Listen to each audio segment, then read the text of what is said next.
Learning to drive is an important step to the passage into adulthood, regardless of how others may view it. The hands that hold the car keys rule the world by Irma Bombeck. Read by Karl.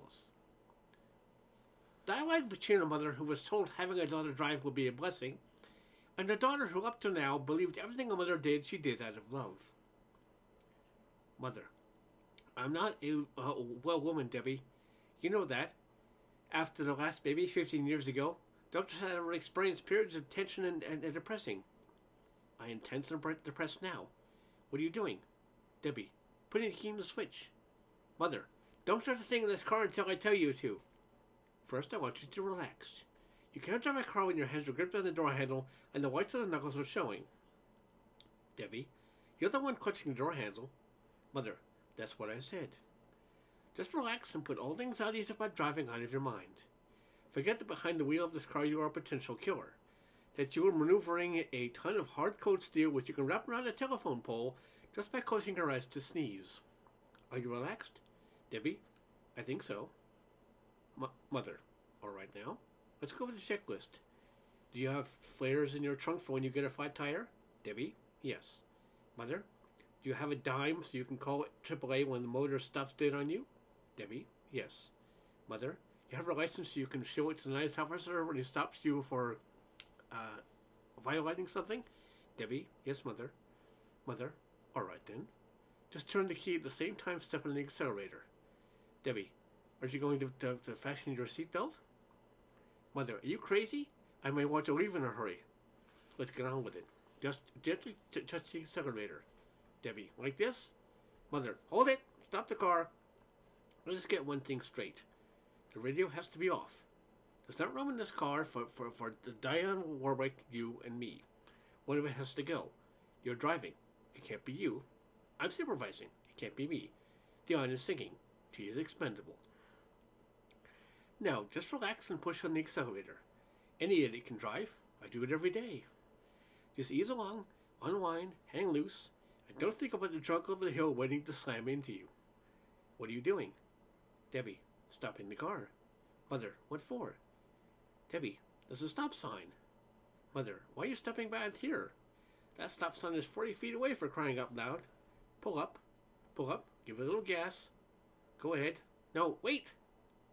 Realize you almost sent me sailing through the windshield? Debbie, I guess I'm not used to the brakes yet. I'm sorry. Mother, I know. So is Sylvia's daughter. Remember I told you about her? Her mother was teaching her to drive. She took off so fast she gave her mother a whiplash. I think she's out of traction now. Her daughter's wonderful, though. Never complains when she has to drive her mother to the doctor or adjust her braces. Now then, where were we? Looks all right. Just sneak out and... You're too close to my side of the road! We're all tensed up. Maybe we told her to the curb here and relaxed a bit. You're doing fine. Just that you lack experience. Like when you meet a car, you have to remember everything at his side of the line belongs to him. We can't be greedy, can we? Are you relaxed? Good. Now put your hand out and enter the stream of traffic. Not too fast now. Debbie, but... Mother, if you want to go over 25 miles an hour, let them pass. Cemeteries are full of drivers who passed. Debbie, do you suppose you could show me how to park? Mother, to what? Debbie, to park. Mother, there's nothing to it. You go to the shopping center, make a small right angle, and there you are. When your tires bump the country island, stop. Debbie, no, I mean parallel park between two other cars. One in front and one in back. Mother, where do you hear talk like that? You're driving 10 minutes, or already you want to get cute with it? Sounds like a wonderful way to get your fenders dented, Missy. Debbie, driver's ed teacher said that's part of the test. Mother, so the driver's ed teacher is smarter than your mother? Then why isn't he sitting here getting stomach cramps? That's trouble with teachers today. No guts. I think we're getting tired, Debbie. I have a headache and an acid stomach. Let's head for home. There's a pamphlet I want you to read on highway statistics compiled on a Labor Day weekend by the New Jersey Highway Patrol. Dog between a daddy who was instructed to check out the driving ability of his wife Reckless daughter and daddy's little girl. Debbie, you know if I play the radio, do you, Daddy? Daddy, Debbie, want me to go over the checklist? Nah. Daddy? Nah. Debbie, can I also dispense with Mother May I every time I shift gears? Daddy, sure. Debbie, want me to test me on the highway statistics compiled on the Labor Day weekend by the New Jersey Highway Patrol? Daddy, no, you didn't find dear. Wait when we get home. Dialogue between a father who regards his car as a mistress and a son who is moving in on his turf. Father, you know how long it took me to get a car of my own? Ralph, you were 28 years old. Father, I was 28 years old, boy, before I sat behind the wheel of my first car. Got my first pair of long trousers that same year. And I appreciate. But haven't you stopped making those noises? Ralph, what noises? Father, you sound like the soundtrack from the Indy 500. Sitting around shifting imaginary gears and making those racing noises. It makes your mother nervous. Now, first off, before we even start the motor, I want you to familiarize you with the mechanics of the car, if they could. Ralph? Okay.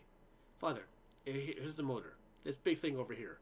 This gizmo is the cooling system, and the big square box over there is the battery. Understand so far? Ralph? You got a real doggy here, Dad. Boy, if you're on my car, I put a sparrow in the front and back to hold the car down, and a 4-barreled carburetor, maybe even a supercharger. Then I'd put slicks on the back wheels for a faster getaway, and this whole buggy would be out of sight. Incidentally, Dad, you could do some work on your points. Father, get in the car, Ralph. Pick that chewing gum off the wrapper off the floor. Any questions before we get on with the driving? Ralph, hope you're not going to get sore or anything. Just I'm not too proud to driving on a heap. Take out the dog in the rear window whose eyeballs light up red and green every time you touch the brakes. Father, now see here, boy.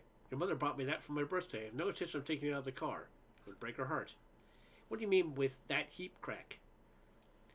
Ralph, my buddy Steve has a Vet 4-speed tri-power with mag wheels, fiberglass body, and 4-wheel disc brakes. Father, well, there's a lot of it going around these days. You notice over here is the glove compartment. Know your glove compartment. Find everything you need here for emergencies. Is a map of the state, cloth for wiping moisture off the inside of the windows, a box of nose tissue, a pencil, a pad, and your glasses. That's the third time this month. You know what's immature of that makes me doubt whether or not you're old enough to drive a car. Ralph, Dad, can we get on with the driving lesson? Father, don't use that tone with me, boy. Probably think you've got a pigeon sitting next to you. Not fooling around with the typically square parent.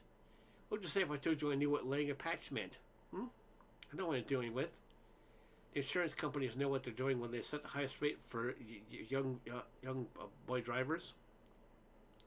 Ralph, in a few months I'll have a car of my own. I'm saving for 3 years. Father, how much do you have saved? Ralph, $27.12. Father, that dog with the traffic light windows in the rear window costs more than that. Ralph, all the guys get heaps and fix them up. Father, we'll see how well you drive this one. Ralph, okay, Dad, hang on. Father, look, son, this isn't a test room for platformate. Slow down. You're bruising the tires. Watch out for that car. Defensive driving, boy. That's the name of the game. It's the only way anyone can drive on the highway these days.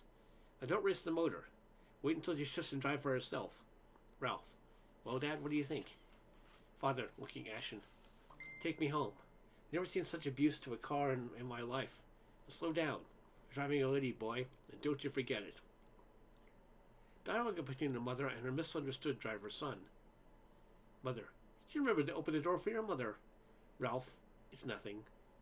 Mother, remember, young man, nothing fancy. Ralph, don't worry. You're not nervous and high-strung like Dad. Hey, look at the Daytona 500 behind it, the Duster 340. Mother, where? Ralph, over there, waiting for the light to change. Mother, oh. Ralph, Phil at school has a new TT 500 and another one a GTX. Dad won't understand any of this. He thinks a goat is an animal with whiskers. Mother, isn't he a scream? Ralph, Mom, do you suppose you could get Dad to take that miserable dog that lights up out of the rear window? Mother, of course. Can't imagine where he got such a corny thing in the first place. Probably something he got with a lube job. Ralph, you're groovy, Mom. Mother, it's nothing. Drive. The end.